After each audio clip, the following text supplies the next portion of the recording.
Two by first, what you get, one night out. Yes.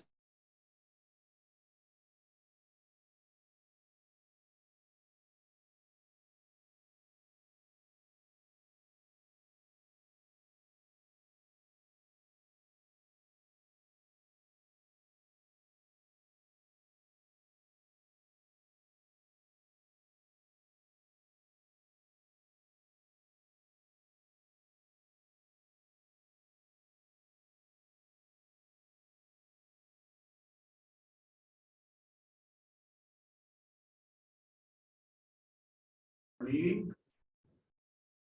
Thank you all for joining us here today. Let's start with the first action item that's required is of the approval of the minutes. Those minutes were included in the packet made available to you before the meeting. Are there any questions or comments with respect to them? Hearing or seeing none, then I'll entertain a motion to approve them. Chairman, this is Rich Perrin. Or if that was Kim, then excuse me, Director Jones, since we have multiple Kims, then I will second it. Thank you. Whichever is fine. Thank you. And that, all those in favor say aye or raise your hand. Aye. Aye. Any opposed? Okay, that gets us to the next couple items of business that are before us. They have to do with the pay requisition summary, which was also provided to you in the packet. Kim Jones, do you have anything you want to add to that? Yeah, I'll go through it. So this is for pay requisition 30A. The following payments were made. Bond, Sholnick and King, PLLC, for $14,523.55. Reed Maxick for $4,400. Occasional Elegance for $14,147.90. Savin Engineers for $16,271.11. Trinity Ventures Engineering for $14,100. And lastly, Watts Architecture and Engineering for $142,091.83. Are there any questions? Okay. Consider that to be a motion to approve the pay requisitions as submitted. I need a second. And second. Any Second. questions? If not, all those in favor say aye. Raise your hand. Aye. Any opposed? Thank you. And that gets us to authorization to release the program manager RFP. Before we do that, as some background to that, one of the things that Rick and Kim and I have been working on a little bit, well, probably you shouldn't add me to that group, that Kim and Rick have been working on, is sort of a beginning of a master schedule for phase 3. And I'm going to ask Rick to show you that, and Kim can put it up, I think. And just the first page, probably, Rick, that you can talk about. You can tell them about the other pages, which back it up. When you look at this, don't focus on the dates. The reason for doing this at this point in time is we're trying to get a beginning sense of what's connected to what. So we know what it is we have to do to get to certain points, and then we can put dates to them when we have those dates. And that, of course, is a motivation. This you will see is a motivation for getting for the program manager. Okay, Rick, the floor is yours. All right, can everyone hear me?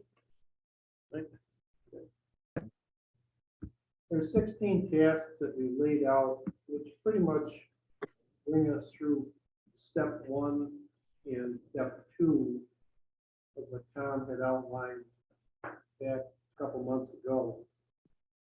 And with step 1, we're proceeding through now, as you can see, is the first item on the list with Watts and SWBR, along with the district developing a strategic plan for identification of the schools to be renovated.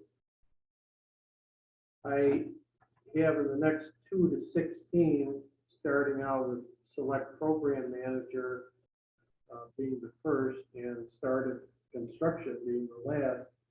we tried to outline at least blocks of time and the sequencing. Again, not really looking at dates, but looking at blocks of time in order to get us to where by at least early 2024, we could start down the path for doing construction. Now, chances are you wouldn't start in the winter time anyway, but there could be some projects that you might want to start indoors. And at least we wanted to take a look at what was the earliest time that you could proceed with construction. The one thing here is that the program manager is really intertwined in the next 14 items that come after it, next 14 activities. They're involved in the developing of the program plan, assisting the RJSCB with staffing different people that they have to, which would be like a project coordinator, executive director, general counsel, financial advisor, working on the pre-bond anticipation note in order to get funding. We have that bridge payment to get things moving along in the program before bond sale starts. Collecting the ICO. Finally important, reviewing and updating the diversity plan. Then selecting different board consultants, which would be people connected with the environmental quality review that has to be done. Project labor agreement, we want to study that and see if it's viable for phase 3. Identification of a trustee. After that, you know, it is decided we want to move out looking into a PLA. There would be an investigation that have to be done.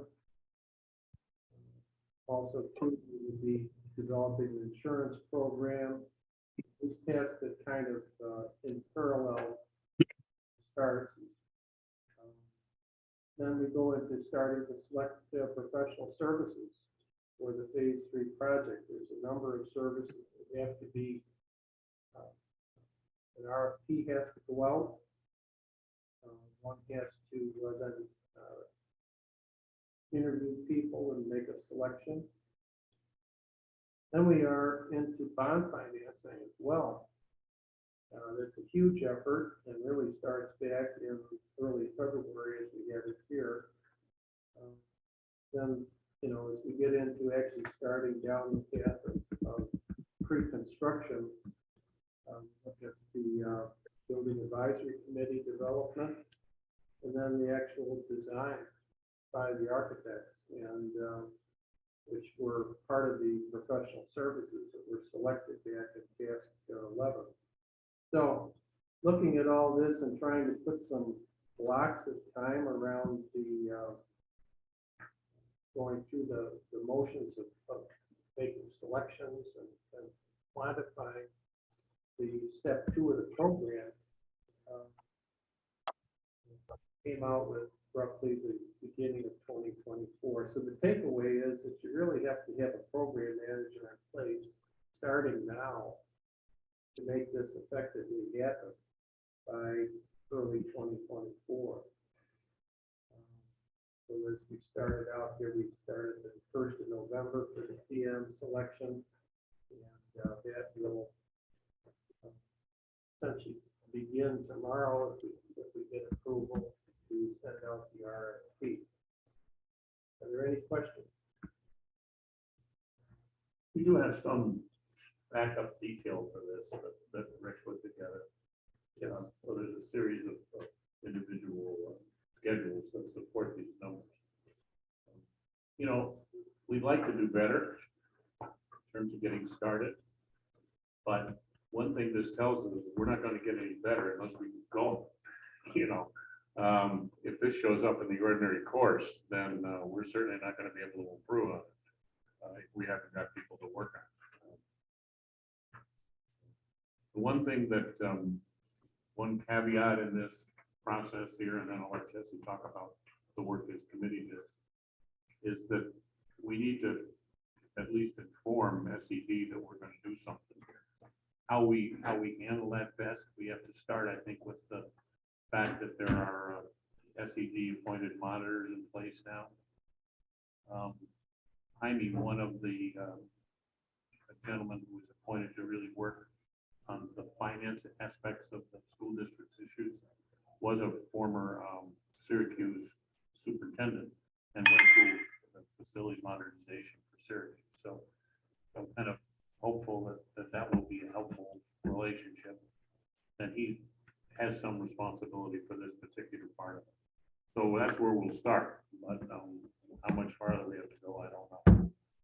Anyway, you may remember that that we conjured up a committee here and appointed Jesse to head it to pull together the RFP proposal to be sent out and solicited. So I'll let Jesse tell us where we are and brag about all the work they've done, which they did do, by the way.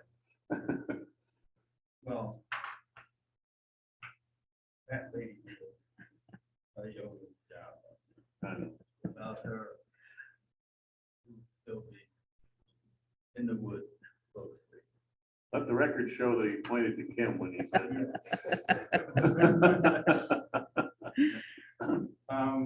And what we have is that what we have come up with is what we hope to be a final version of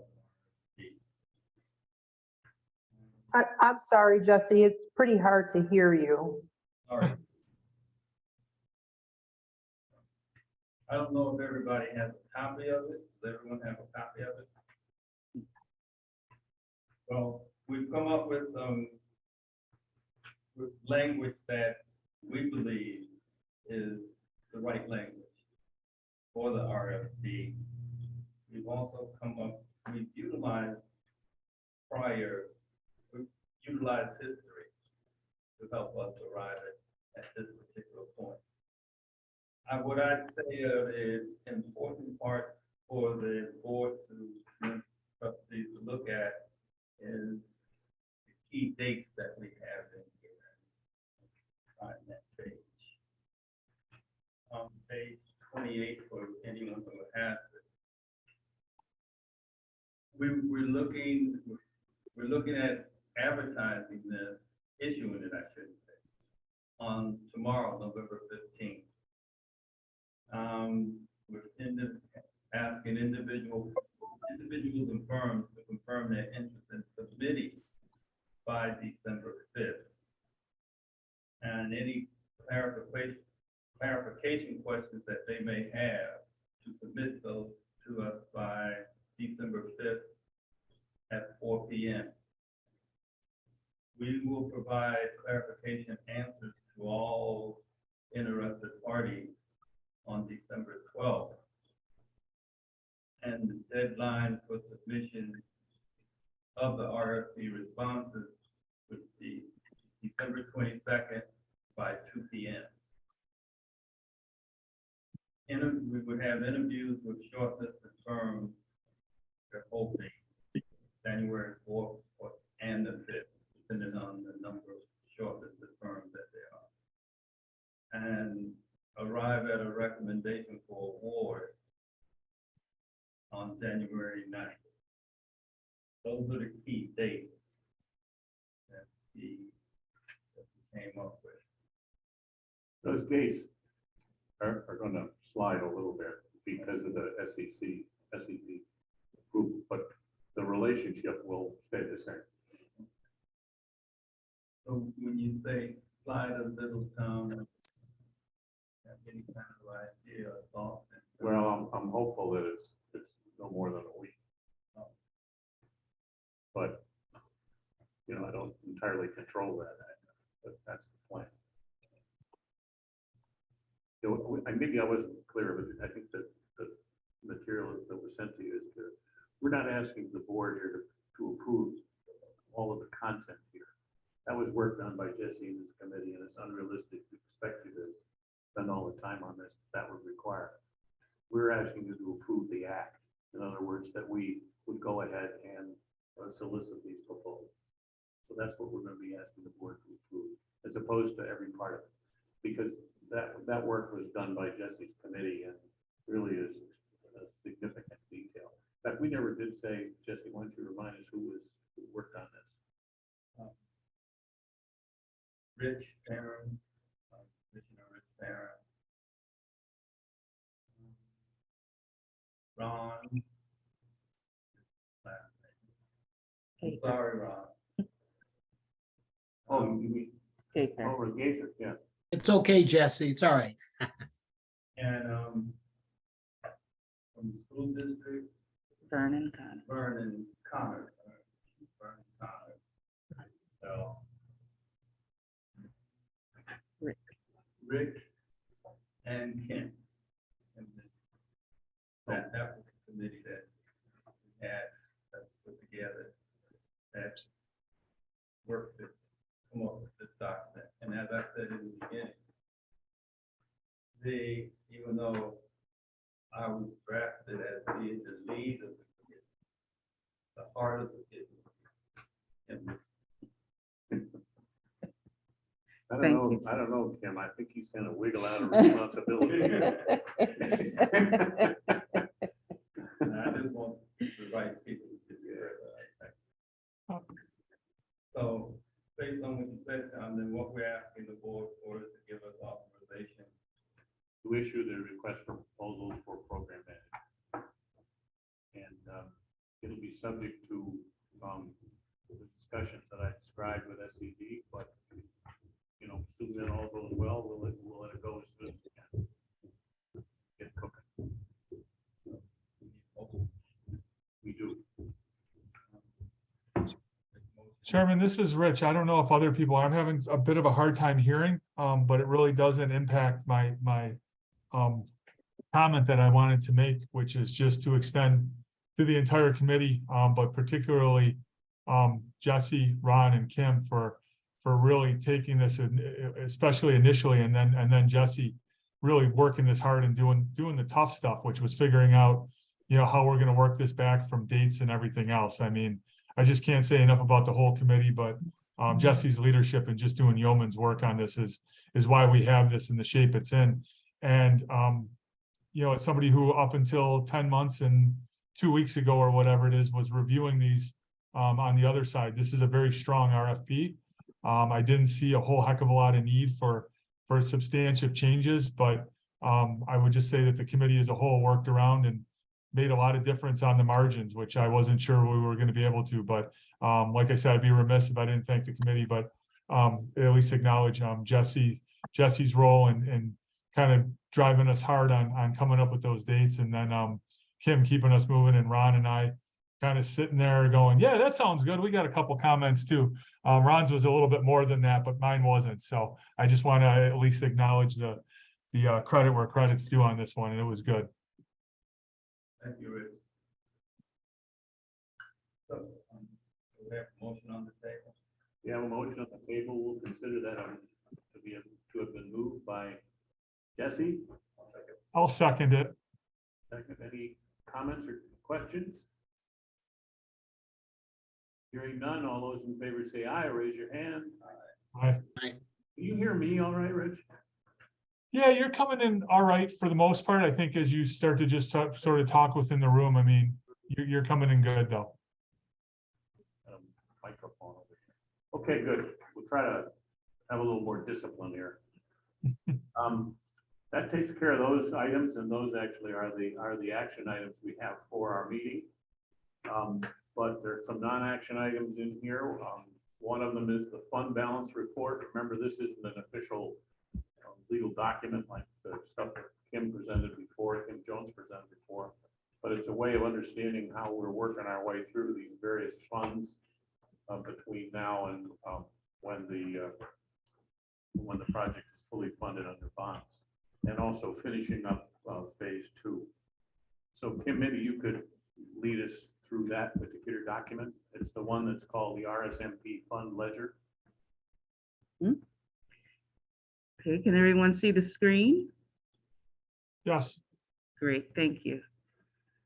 The fund balance document is breaking down the amount that's in the cash capital account. So this first block of numbers is the cash capital balance based on the transactions from last month. So we decreased the DWT 2B by the payments that were paid in the last pay requisition and increased it by one contract that was closed. The school 4 remained unchanged. Attorney General was adjusted for consultant payments. And the settlement for CPL and E&O was also unchanged. Canon is still pending these. So one thing to note in here is we have an outstanding question to the district because currently this number is actually higher than what is in the cash capital account. And as I go through this document, we'll get down to the bottom and explain how that is.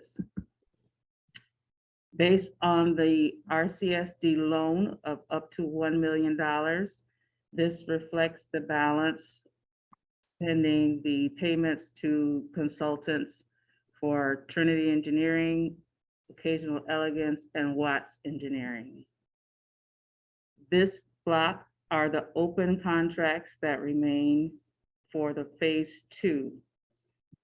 And these are, Canon is probably the largest one. It is the largest one that is pending settlement.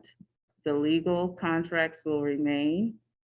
Freed Maxic is an annual audit. They're in that process right now, so that will be closing out within the next couple of months.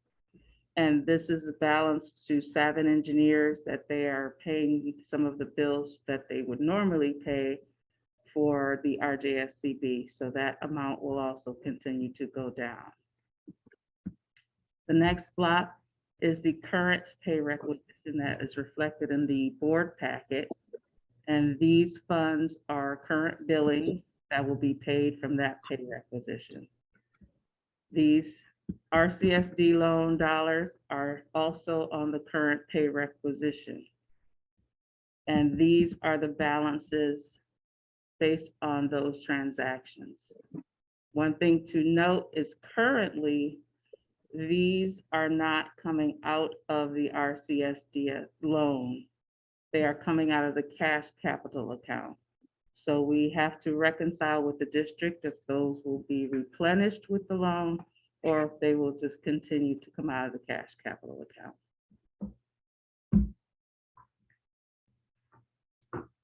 That's it. Questions or comments? Yes, on the RCSD loan, this table in front of us, the 3 vendors, Yes, are these phase 3 costs? Yes, they are. And then we will want them to come out of the loan. Right. And we're assuming, Vern, you're gonna catch up to this and just replenish that or transfer the money to make sure they all come out of the loan. Yeah, we'll have to work together to make sure that happens. But we want all phase 3 expenses to come out of the loan. Voted here, but there's some adjustments to catch up with the actual accounts. Okay, so we'll have to work together offline to do that.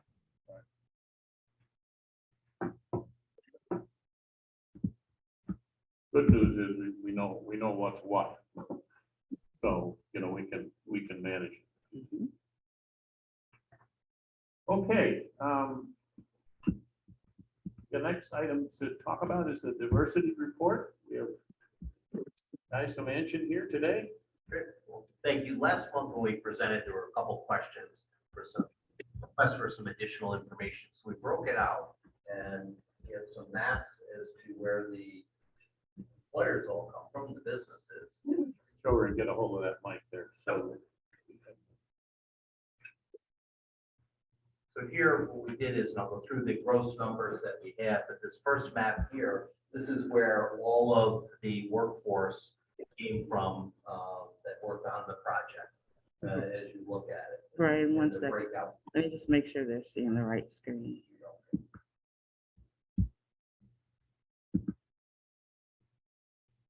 Okay.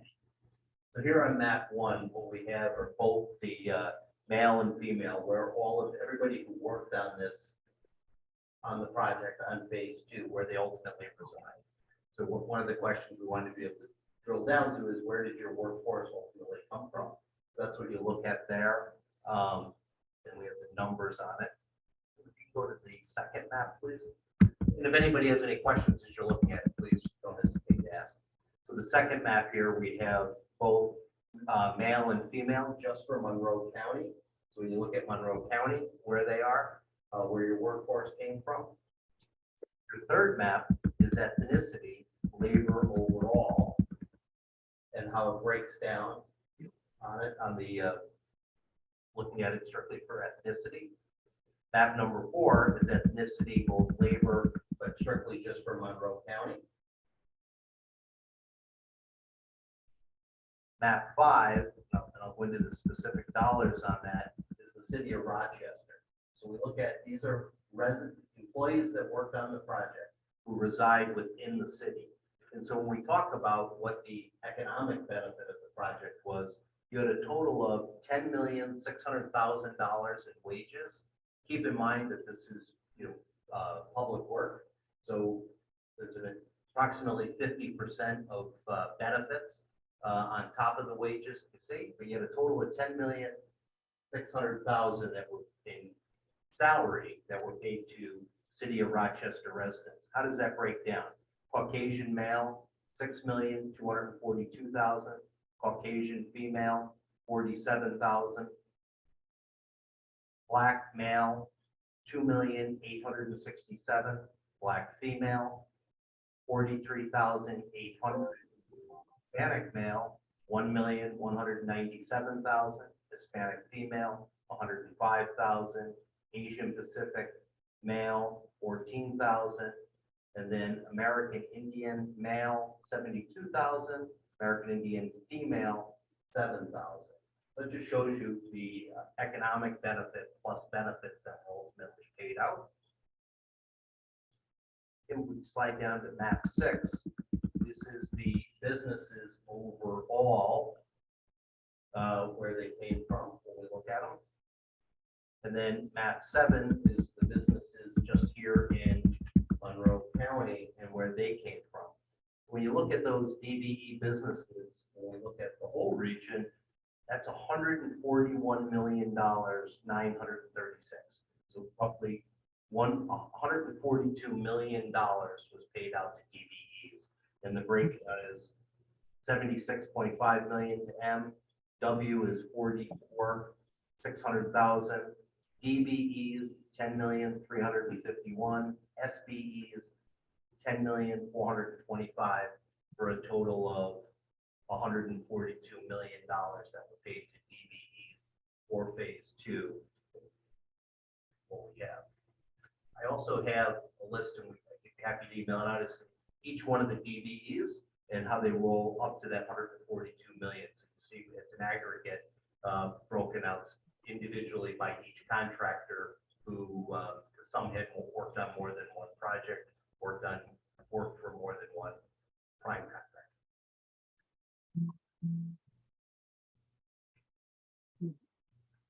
I think that answered some of the questions we had last month as to total dollars and adding back in the dollars into the for City of Rochester residents that were paid working on the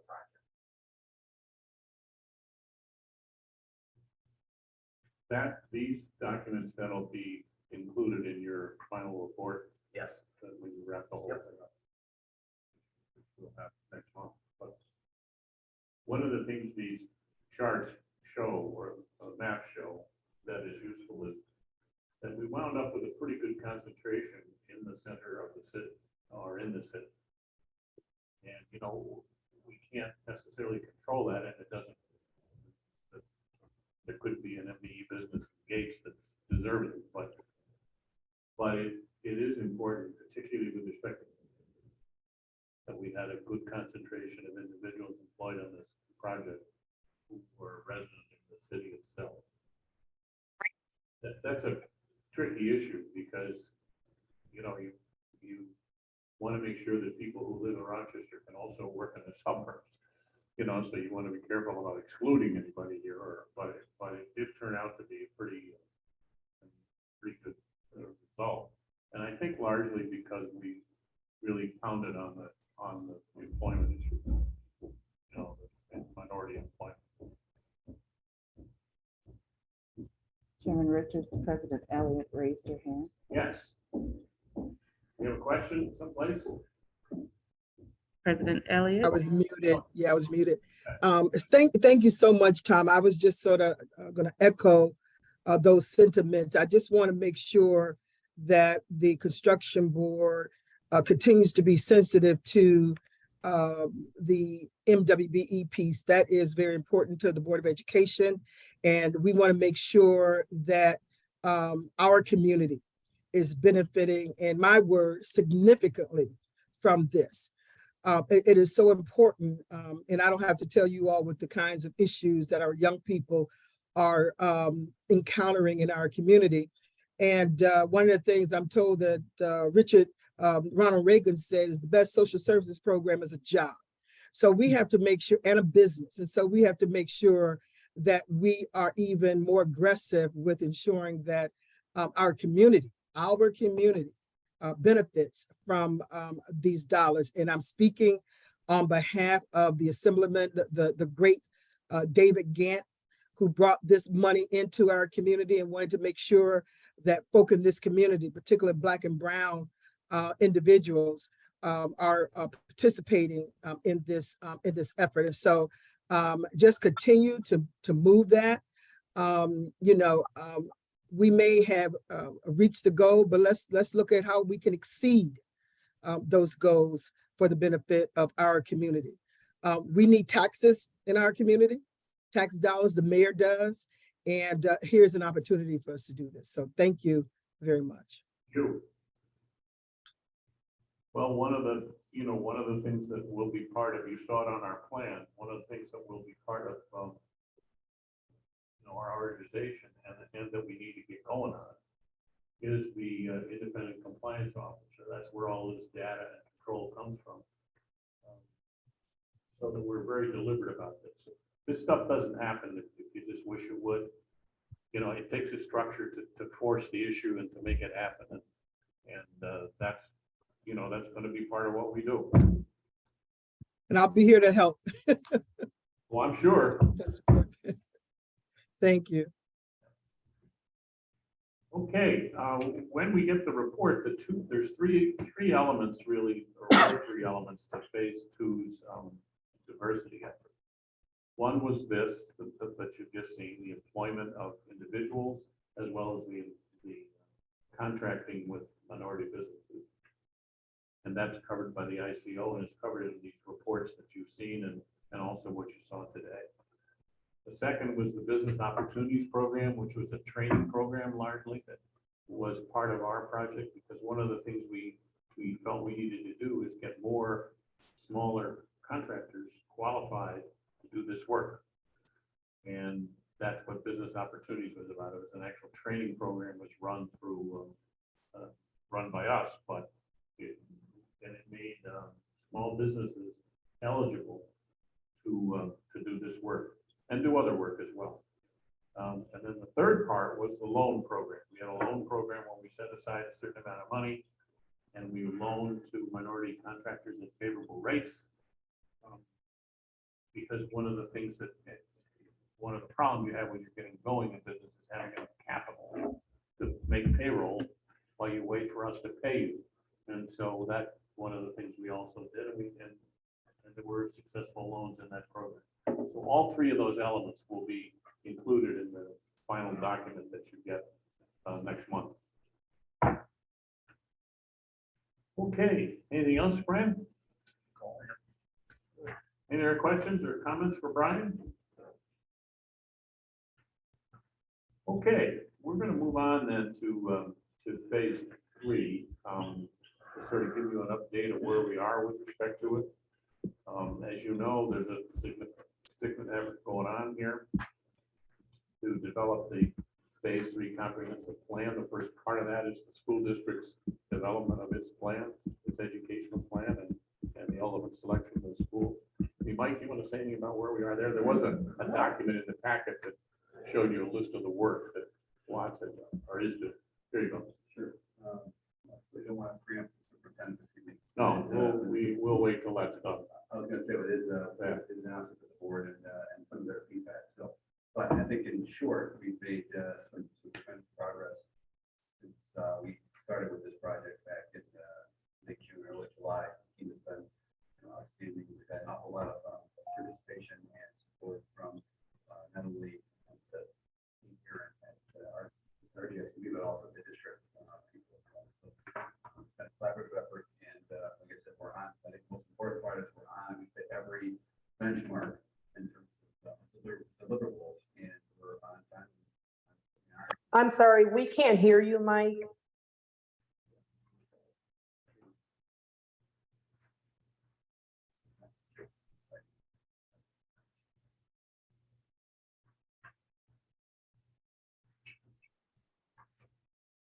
How's that better? That's better. I was just, I won't not repeat everything I just said, but I think most importantly, we did every deliverable. We're on time and on budget. So important meeting tonight with superintendent presenting significant status update to the board at 6:30. And then we'll continue down this process. The board will make a final decision on the recommendation of schools at the December 22nd business meeting. That's where we're at. Yeah, and as Mike and I said, this part of the decision making is really for the Board of Education, and we don't want to, get ahead of them. But as soon as that process evolves, we'll be in a position to share it with the group here, and that'll kick off to some extent our part of this project. Yeah, great. And that'll be public once you deal with it, so, yeah. But, okay, that's basically it, I think, for our reports. Are there any other items to come before the assembled group here? Seeing or hearing none, are there any questions on the video, or is that, we're all set? No hands up I right can't now, see it. Chairman. Okay, with that, I have no reason to have an executive session. There's no such business to present to you at the moment. With that understanding, I'll entertain a motion to adjourn the meeting. So moved. Seconded. All those in favor say aye or raise your hand. Aye. Aye. Thank you very much, folks. We're, Thank Happy you. Thanksgiving, everyone. Yes, that's right. Have a good Thanksgiving. Thank you. Yep. thanks. Enjoy Thanksgiving. Did you have any conversations with us?